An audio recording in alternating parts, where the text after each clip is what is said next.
நம்ம திருச்சிற்றம்பலம்.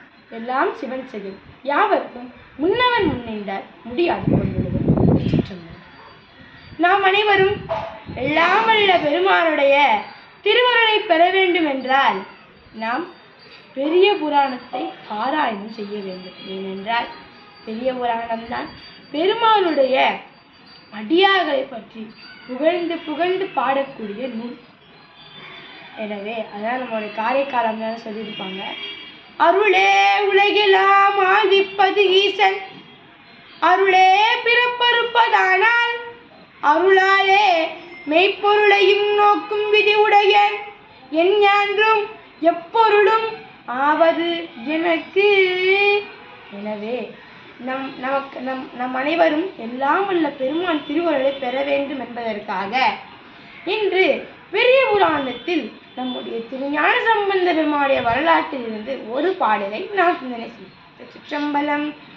செழியனும் பிள்ளையாட்டம் திருமேனி காண பெற்று வழியுற நோக்கலாலே வெம்மை நோய் சிறிது நீங்கி அழிவுறும் மனம் நிற்க அந்த வாழ்வை நோக்கி கெழிவுறு பதியார் என்று விருப்புடன் கேட்ட போது பாண்டிய மன்னன் கூன் பாண்டியன் மங்கையர்க்கரசி அம்மையாருடைய கணவனார்.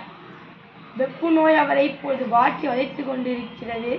மங்கையர்க்கரசி அம்மையார் திருஞான சம்பந்தரை அழைத்து வாருங்கள் என்று சொல்ல, எனவே அந்த திருஞான சம்பந்தர் என்ற அந்த பெயரை கேட்டவுடனே ஊன்பாண்டிய மன்னனுக்கு இருந்த வெப்பு நோய் சிறிது நீங்கியது. ஏனென்றால் நம்முடைய மங்கையர்க்கரசி அம்மையார் பெரும் திருவருள் பெருமாளுடைய அருளை நிரம்ப பெற்றவங்க. ஆதலால் தான் நம்முடைய திருஞான சம்பந்த பெருமான் ஆலவாய்க்கு வருகை தந்தார். எனவே நம் திருஞான சம்பந்த பெருமான் வருகிறார். திருஞான சம்பந்தனுடைய அந்த திருமேனை காண்டவுடனே செழியனும் பிள்ளையார்த்தம் திருமேனி காண பெற்று வழியுற நோக்கலாலே வெம்மை நோய் சிறிது நீங்கி. அந்த திருமேனி பார்க்கறாங்க அந்த ஊன்பாண்டிய மன்னர். பார்த்த உடனே மீண்டும் இந்த வெப்பு நோய் சிறிது நீங்கியது. எப்படி? திருஞான சம்பந்தர் என்ற பெயரை கேட்டவுடன் நீங்கியது. ஏனென்றால் திருஞான சம்பந்தர் என்ற பெயர் மந்திரம். எனவே அந்த மந்திரத்தை கேட்டவுடனே பாண்டிய மன்னனுக்கு வெப்பு நோய் சிறிது நீங்கியது. இப்பொழுது திருஞான சம்பந்தர் திருமேனியை கண்டவுடனே மீண்டும் சில வெப்பு நோய் நீங்கியது.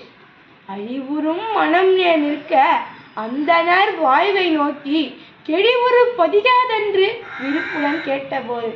எனவே நம்முடைய திருஞான சம்பந்தரை அமர சொல்லி, ஐயனே, உங்கள் பதி, அதாவது நீங்கள் எங்கிருந்து வருகிறீர்கள், உங்கள் ஊர் என்ன என்று பாண்டிய மன்னன் ஊன்பாண்டியன் விருப்புடன் நம்முடைய திருஞான சம்பந்தரை நோக்கி கேட்கிறார் என்று நம்முடைய தெய்வ செக்கிழார் பெருமான் இந்த பாடலில் அருமையாக கூறியிருக்கிறார். இதன் தொடர்ச்சியை அடுத்த பாடலை நாம் நாளை சிந்தனை செய்வோம். சிவாய நம. திருச்சிற்றம்பலம்.